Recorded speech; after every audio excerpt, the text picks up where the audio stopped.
안녕하세요. 오늘도 사연살롱을 찾아주셔서 감사합니다. 저는 결혼 17년차 전업주부예요. 한 남자와 17년 살아오면서 정말 많은 일들이 있었어요. 그 중에서 가장 기가 막힌 사건을 꼽으라면 우리 부부의 결혼 자체일 거예요. 따지고 보면 우리 부부는 시부모님한테 속아서 결혼을 하게 된 경우거든요. 그래도 다행인 건 우리 두 사람이 너무 잘 맞아서 잘 살고 있으니 다행이라면 다행이겠죠. 그래도 식장에 들어갔을 때 신랑이 바뀌어 있는 걸 알게 됐을 땐 정말 당황했어요. 어떻게 이런 기막힌 일이 벌어졌는지 지금부터 제 인생 사연을 전해드리겠습니다. 저는 15살 무렵부터 친척집을 전전하며 살았어요. 교통사고로 부모님을 한날 한시에 잃게 된 저는 처음 4년간은 친할머니와 살았어요. 하지만 몇 년 뒤 할머니가 치매가 심해지면서 요양원에 들어가시게 되었고 이후로는 고모집과 외삼촌집, 작은아빠 집을 전전하며 살았어요. 다들 생활이 넉넉치 않은 터라 군 식구 하나 느는 게 반가울 리 없었어요. 저 때문에 부부싸움을 하시는 걸 볼 때마다 차라리 혼자 나가서 살고 싶다는 생각을 했지만 어린 저로서는 그마저도 여의치 않았어요. 저희 부모님이 남기신 집과 돈이 조금은 있었을 텐데 어른들 누구도 그 돈에 대해 말해주는 사람은 없었거든요. 한 번은 고모한테 돈 얘기를 꺼냈다가 욕만 옹팡지게 얻어먹고 소득 없이 끝나고 말았어요. 얘 말하는 것 좀 봐. 그러니까 우리가 네 아빠가 남긴 돈을 빼돌리기라도 했다는 얘기니? 정말 어이가 없어서 기껏 불쌍해서 키워줬더니 누굴 도둑으로 몰아. 너 그럴 거면 당장 우리 집에서 나가. 물에 빠진 사람 구해줬더니 보따리 내놓으라고 한다고 네가 지금 딱 그 짝이잖아. 조그만 게 아주 팔랑 까져서는 못하는 소리가 없어. 아휴, 내가 미친년이지.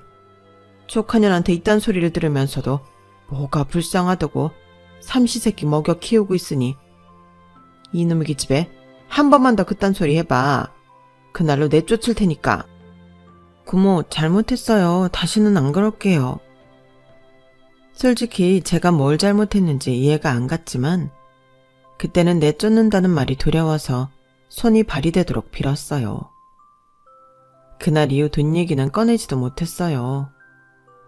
그때 생각한 건 부모님이 남긴 돈을 찾으려 애쓰기보다는 내가 직접 벌어야겠다는 거였어요. 고모 집에서 지내다가 외삼촌 집으로 가게 됐을 때부터 패스트푸드점에서 아르바이트를 시작했는데 그렇게 번 돈으로 제 용돈은 충당할 수 있었어요. 방학 때는 일하는 시간을 늘려서 비상금도 마련했고요.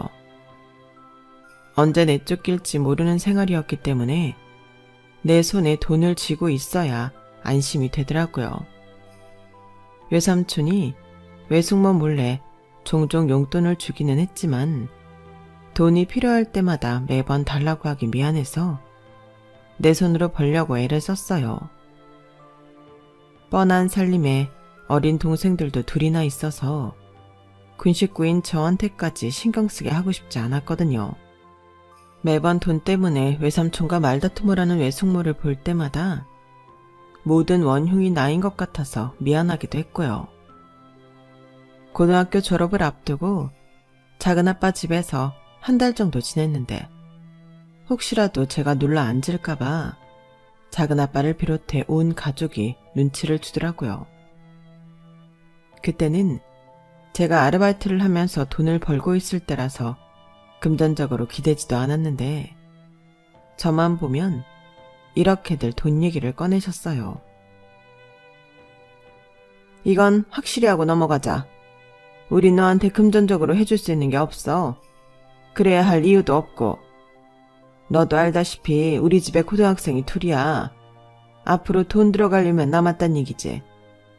너도 양심이 있다면 여기서 눌러 살 생각은 안 하겠지만 그래도 사람 일 모르는 거잖니? 말로는 아르바이트 때문에 한 달 신세 진다고. 하지만 그 한 달이 2달 되고 1년이 될지 어떻게 하냐고. 네 작은 아빠도 그렇고 나도 그렇고 솔직히 널 돌봐야 할 책임은 없는 사람들이야. 그건 너도 알아야 해. 그동안 남의 집을 전전하면서 마음 다치는 일이 많아서 그런지 작은엄마 말에 상처를 받지는 않았어요.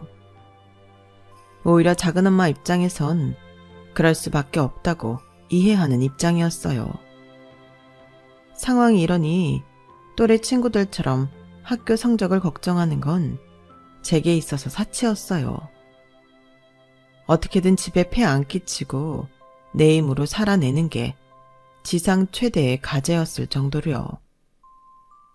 부모님이 살아계셨다면 어린 나이에 이런 고민을 하지 않아도 됐겠지만 어쩌겠어요. 내 인생이 이런 걸요. 그래서 일찍부터 안 되는 건 포기하고 될 만한 거에 집중했어요. 제가 선택한 건 돈을 버는 거였어요. 돈을 벌어서 더는 눈칫밥 먹지 않고 언제 쫓겨나더라도 먹고 살 수 있도록 대비하는 거요. 그리고 그 계획은 고등학교를 졸업하면서 실현되었어요. 서울에 있는 대학에 합격한 친구를 따라 저도 서울로 상경하게 되었거든요. 친구가 다니는 대학 근처에 방을 얻은 우리는 월세와 생활비를 반반 부담하는 조건으로 함께 살게 되었어요. 원룸 보증금은 친구 부모님이 내주셨고요.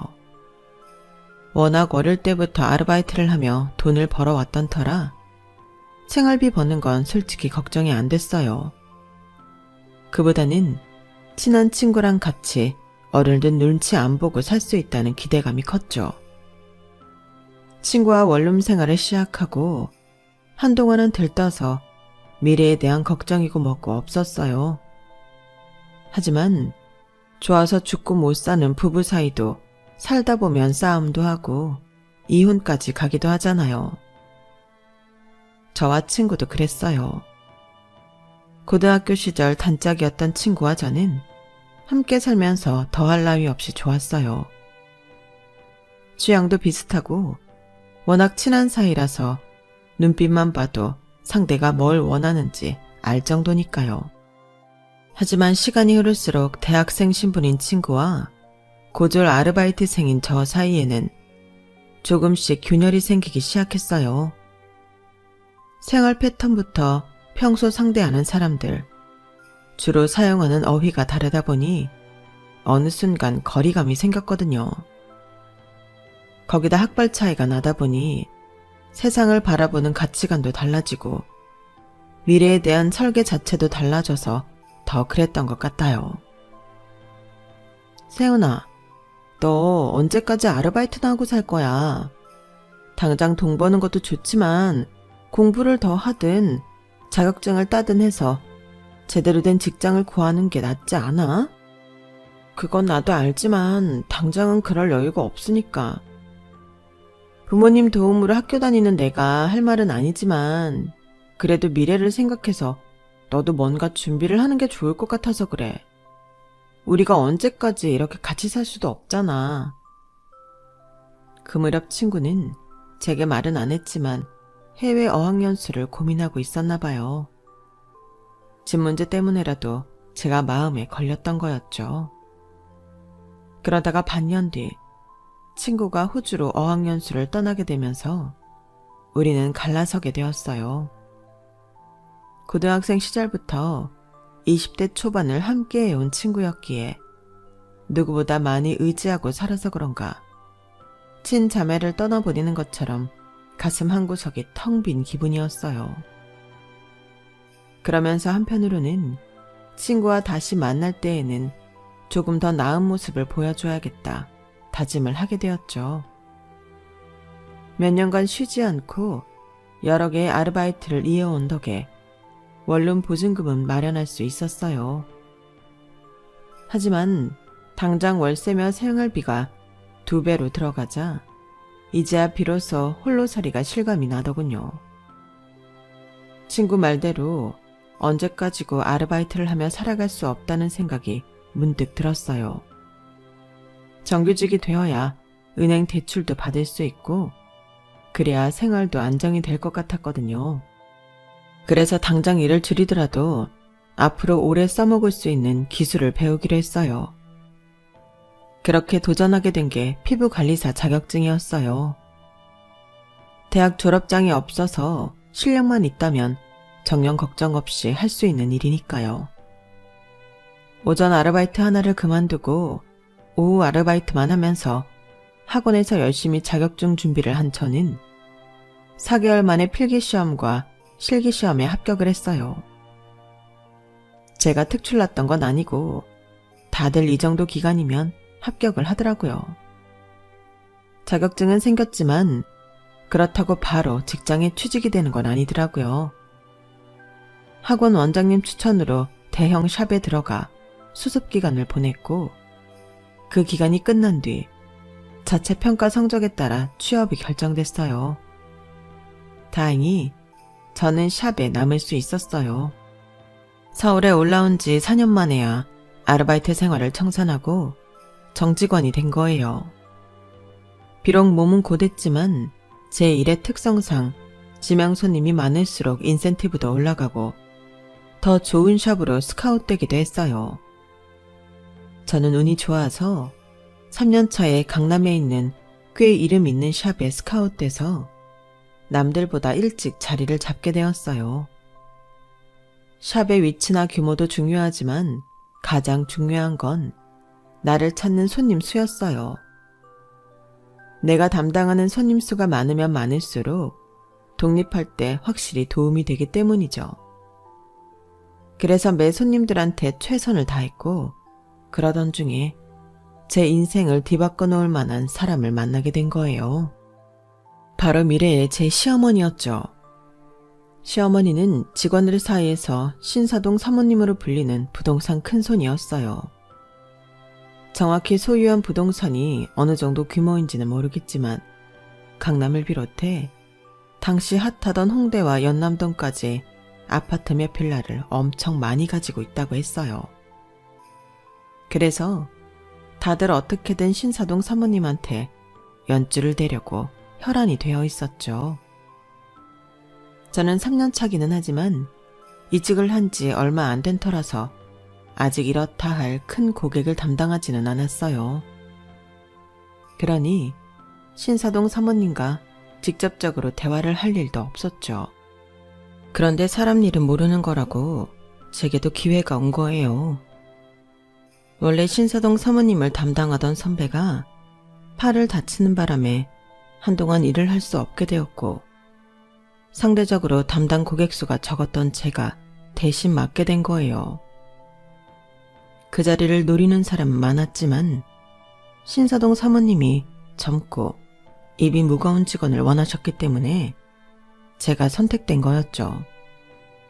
소문이 하도 대단해서 어떤 사람인지 궁금했는데 막상 만나보니 평범한 중년 부인이었어요. 하지만 오랜 세월 부를 누리고 살아서 그런가 행동 하나하나에 부티가 나긴 하더라고요. 저는 특별한 노하우라고 할 게 없는 사람이라서 그저 시간 꽉 채워가며 묵묵히 열심히 할 뿐이었는데 신사동 사모님 눈에는 그런 제가 마음에 들었던가 봐요. 이후 샵에 오실 때에도 저를 지명해 주셨어요. 그렇게 반년 넘게 사모님 담당으로 일을 했지만 우리가 나눈 얘기라고는 간단한 인사와 날씨 얘기가 고작이었어요. 그런데 제가 생각지도 못한 사기를 당하게 되면서 상황이 급변하게 되었지 뭐예요. 이전 샵에 다닐 때만 해도 전셋집은 꿈도 못 꿨어요. 월세 원룸 생활도 감지덕지였죠. 그런데 이직을 하면서 기본급도 높아지고 은행 대출이 가능해져서 전셋집으로 옮길 계획을 세웠어요. 매달 나가는 월세면 전세금 대출 이자를 낼 수 있으니 저로서는 목돈을 만들 기회가 되기도 했거든요. 하지만 원룸 계약 기간이 반년 남짓 남은 상태라서 당장 옮길 수는 없었어요. 그래서 그 기간을 채우고 이사를 했던 건데 부동산에 대한 지식도 경험도 없던 터라 보기 좋게 사기를 당하고 만 거예요. 이사 전날 집주인한테 잔금을 먼저 치러달라고 연락을 해왔길래 어차피 줄 돈 하루 미리 보내준다고 뭔 일 있겠나 싶어 보내줬어요.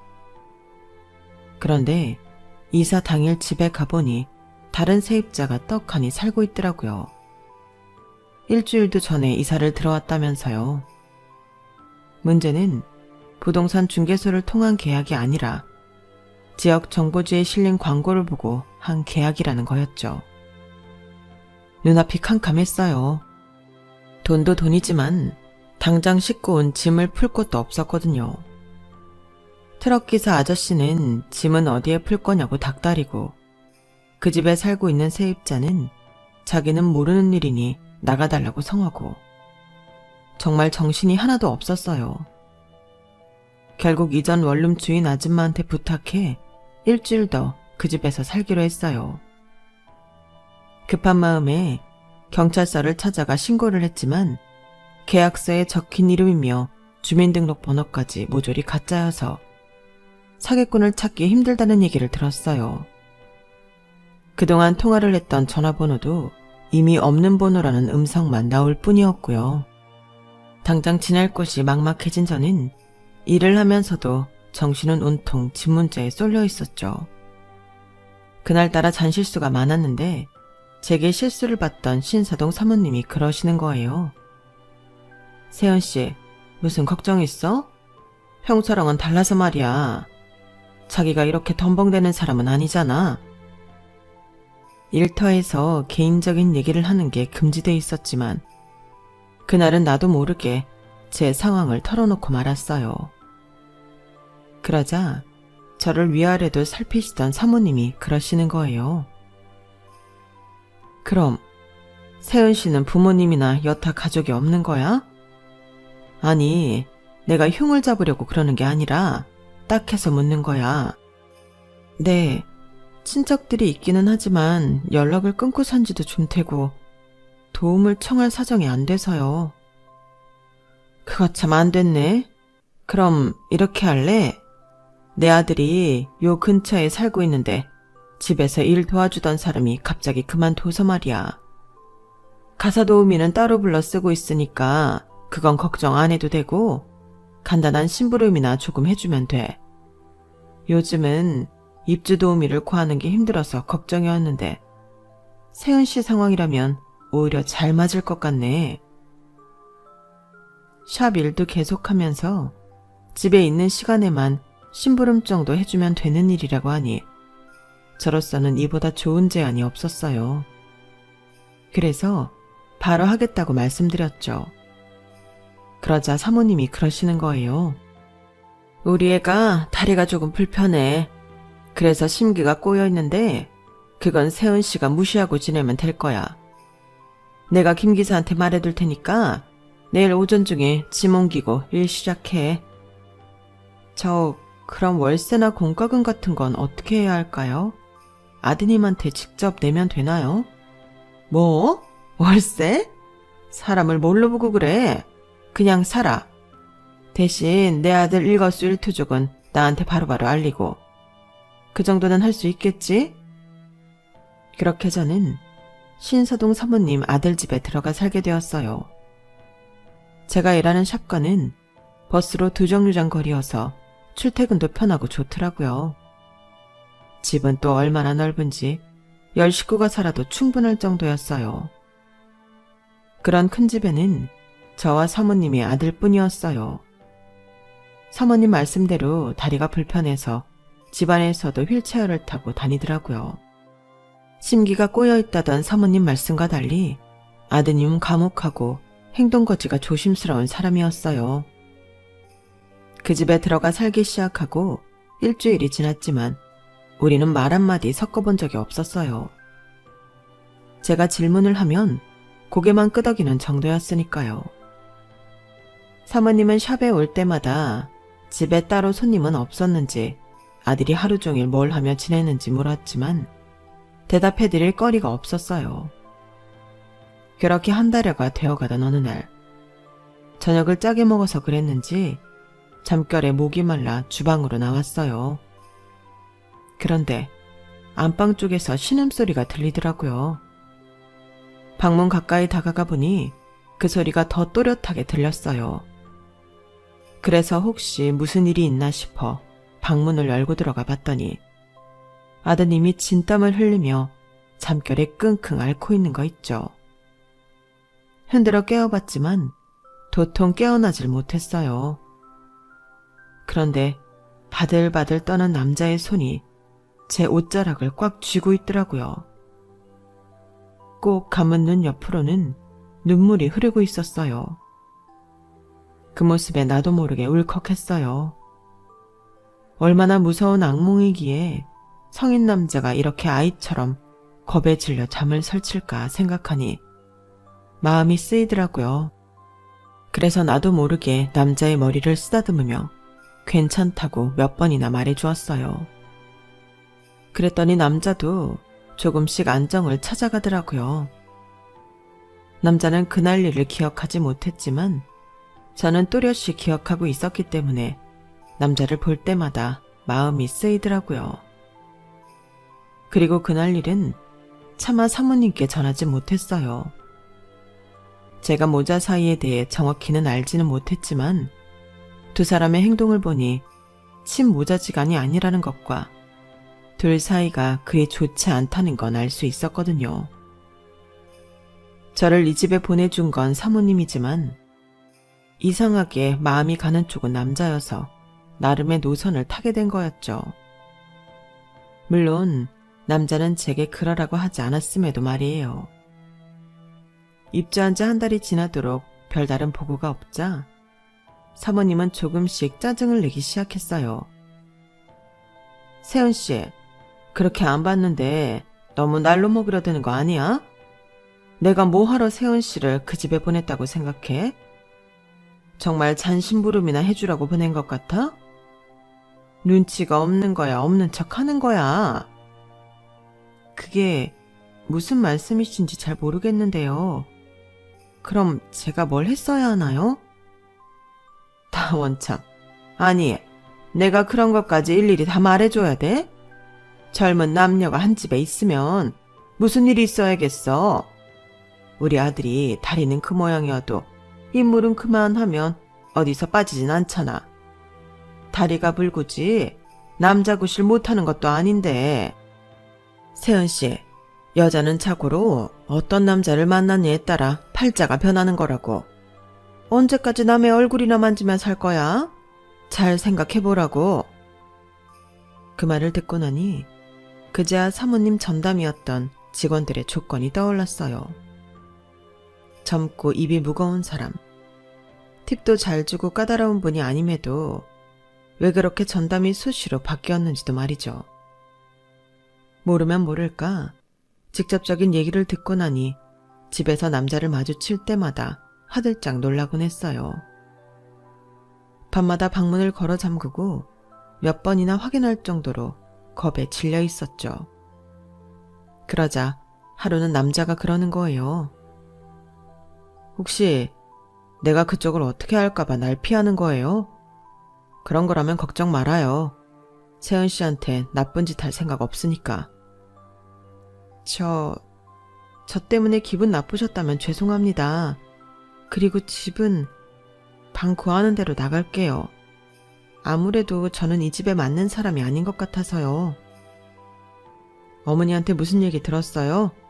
그 사람이 세은 씨 보고 날 꼬시라고 하던가요? 몸이라도 던지래요? 하여간에 세월이 흘러도 천박한 건 여전하네.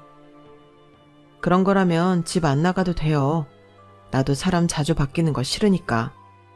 어머니한테는 대충 둘러대세요. 나랑 꽤 가까워졌다고. 그럼 귀찮게 안 할 겁니다. 이런 상황이라면 자존심상 당장 나가겠다고 해야 맞겠지만 가난이 사람을 궁색하게 만들더라고요. 수중에 가진 돈이 없어서 나간다 해도 고시원 정도가 고작이었거든요. 그래서 선뜻 나가겠다는 말이 나오지 않았어요. 그 차에도 얼마간은 더 붙어 있자 싶었죠. 그렇게 남자 집에 얹혀 살면서 알게 된 게 하나 있었어요. 비가 오는 날이면 남자가 악몽에 시달린다는 사실이었죠. 문제는 당시가 장마철이었다는 거예요. 저는 거의 매일 밤 남자 방에 찾아가 악몽에 시달리는 남자를 챙겼어요. 마른 수건으로 식은땀을 닦아주고 바들바들 떨고 있는 남자 손을 잡아주고 때로는 위로의 말도 해주곤 했죠. 그런데 꼬리가 길면 밟힌다고 남자가 그 사실을 알게 된 거예요. 그날도 남자는 악몽에 시달리고 있었고 평소보다 더 심한 발작까지 이어져서 발버둥 치는 남자를 끌어안게 되었어요. 그런데 하필 그때 남자가 잠에서 깬 거예요. 저는 그저 괴로워하는 남자를 도와주려고 한 행동이었는데 남자 입장에선 성추행이나 다름없는 거잖아요. 놀라서 황급히 도망치려고 했는데 남자가 제 손목을 잡고 놓지 않았어요. 부탁입니다. 어머니께는 말하지 말아주세요. 말 안 해요. 그런데 혹시 교통사고 당하셨어요? 잠결에 사고 얘기를 하시던데. 그렇게 시작된 남자와의 대화는 날이 새도록 이어졌어요. 남자는 중학교 1학년 때 친모와 함께 차를 타고 가다가 신호를 무시하고 달리던 덤프트럭이 덮치는 바람에 사고를 당했다고 했어요.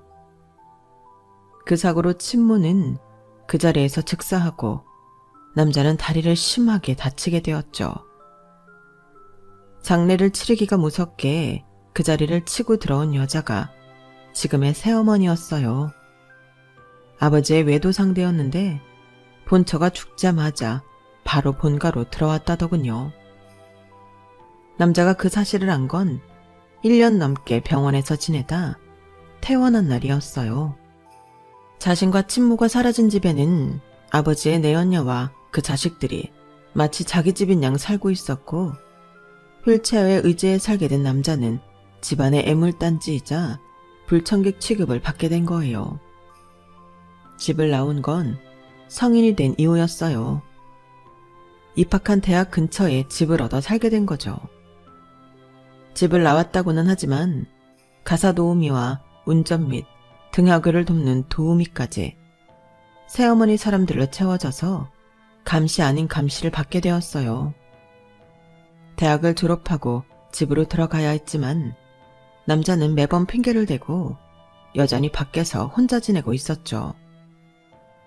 어머니가 내 집에 여자들을 보내는 데는 이유가 있어요.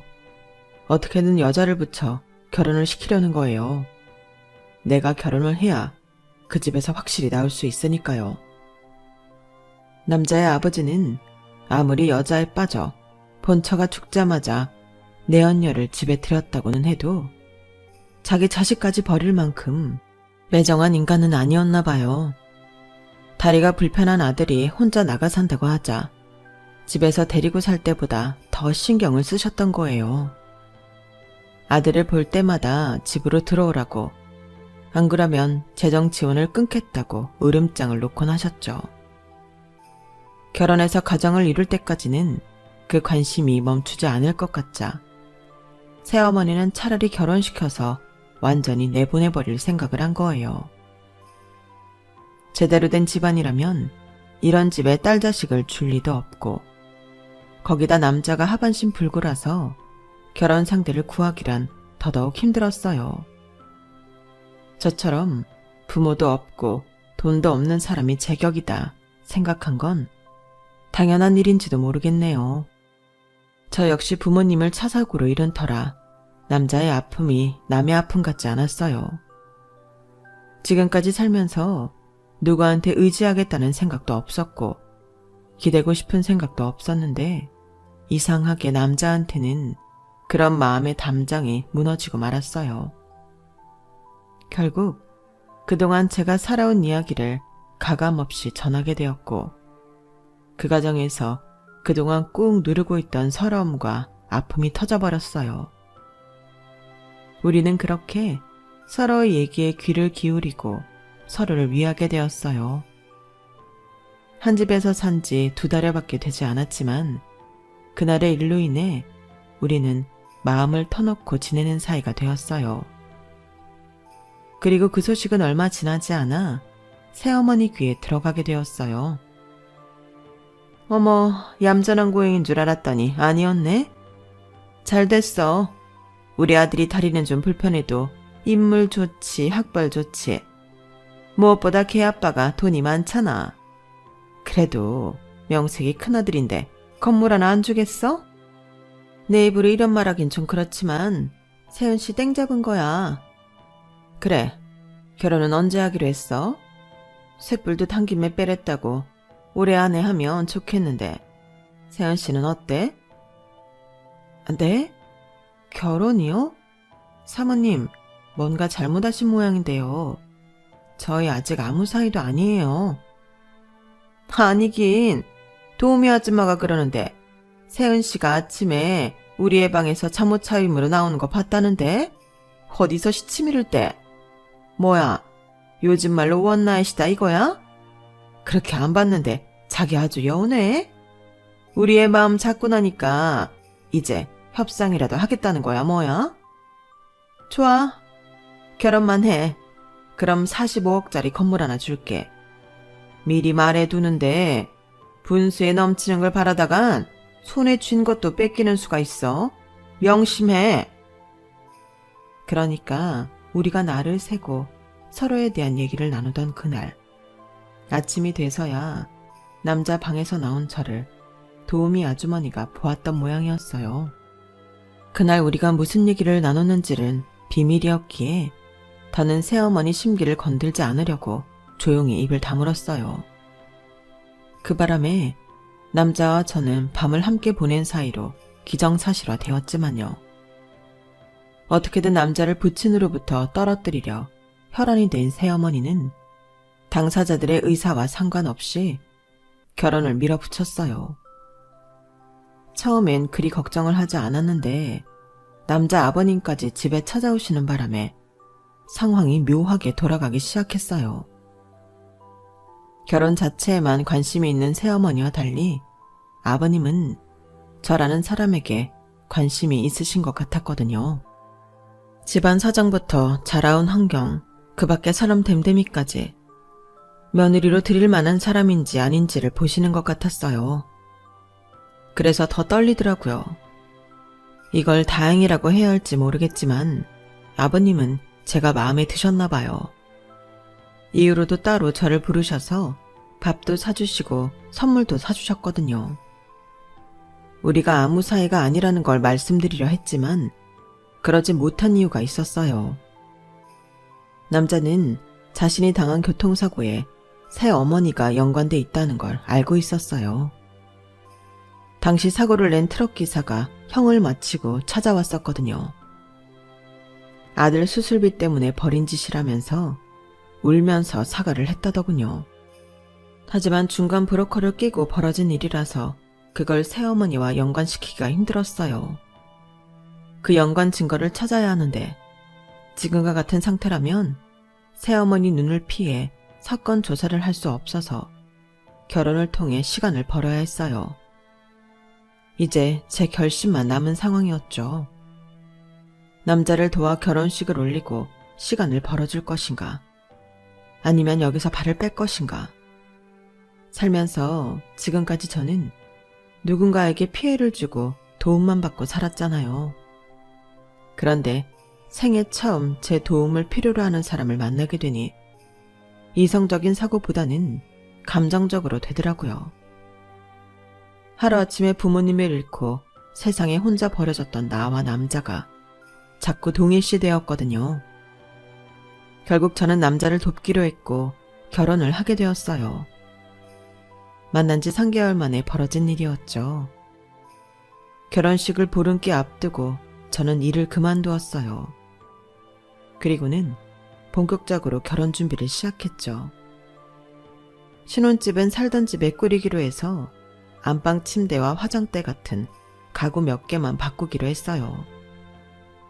아무래도 남편은 함께 움직이기 불편해서 새 어머니와 함께 가구를 보러 다녔어요. 마치 안방 마님이 종년한테 선심 쓰듯 어찌나 생색을 내는지 함께 있는 시간이 너무 힘들더라고요. 시간은 흘러 결혼식 전날이 되었어요. 그날은 병원 진료가 있는 날이라서 함께 병원으로 갔어요. 사고 이후 매주 병원에서 물리치료를 받아왔던 터라 의사 선생님도 그렇고 수간호사, 사무장님도 다들 친했어요. 남편과 한 집에서 살게 된 이후 저도 자주 함께 왔던 병원이기도 했어요. 결혼 소식을 알렸더니 다들 내일처럼 기뻐해 주시더라고요. 그날따라 남편의 물리치료는 길어졌고 드디어 결혼식 당일이 되었어요.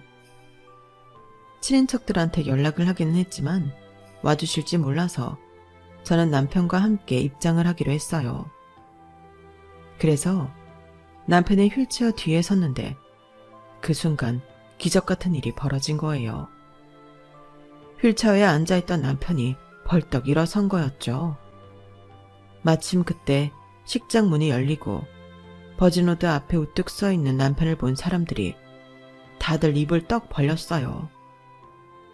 저 역시 마찬가지였고요. 남편은 제 손을 잡고 버진로드에 첫 발을 내딛었어요. 한 3걸음쯤 걸어 들어갔을까요? 혼주석에 앉아있던 새어머니가 벌떡 일어나 소리를 질렀어요. 말도 안 돼. 그날 확실히 트럭으로 밀어버렸는데 어떻게 이렇게 멀쩡할 수가 있어?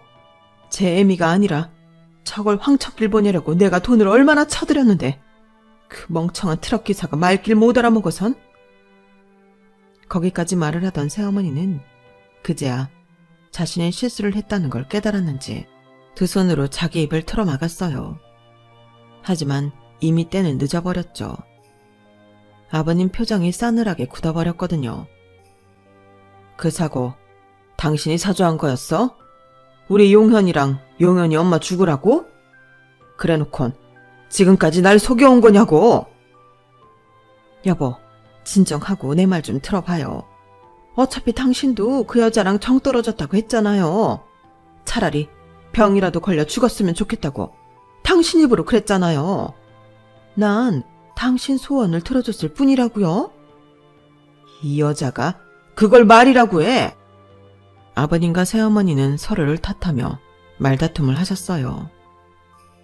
그 모습을 본 남편은 싸늘한 표정으로 헛웃음을 짓더군요. 지난 10수년간 아버님과 새어머니 눈을 피해 힘겨운 재활을 하며 오늘 이날을 준비했던 남편이기에 만감이 교차하는 데 보였어요.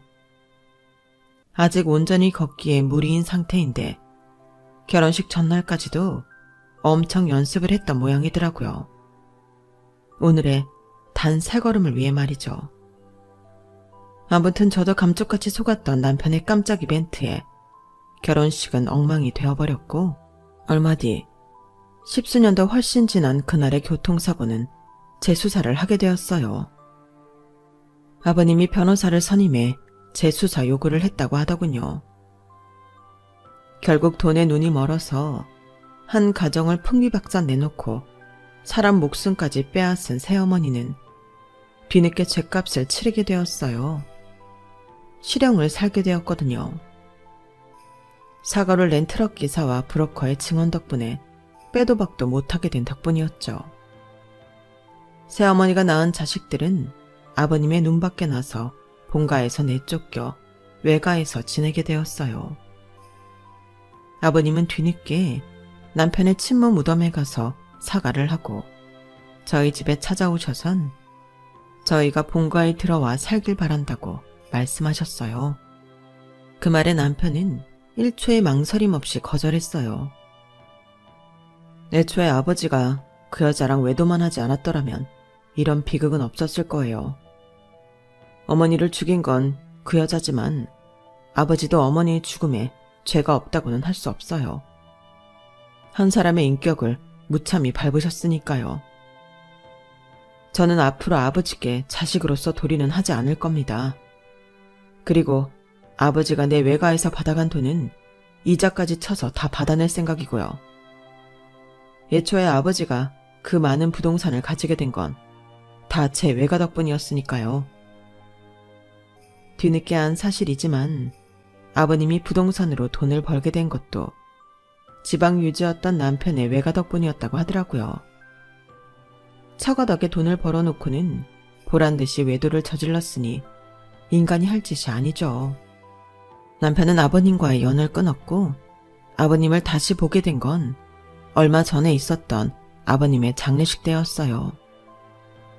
우리 부부의 결혼식이 있고 이듬해부터 남편은 변호사를 통해 아버님의 재산을 하나 둘 증여받았기 때문에 아버님께 남은 재산은 살고 있던 집과 상가 한 채뿐이었어요.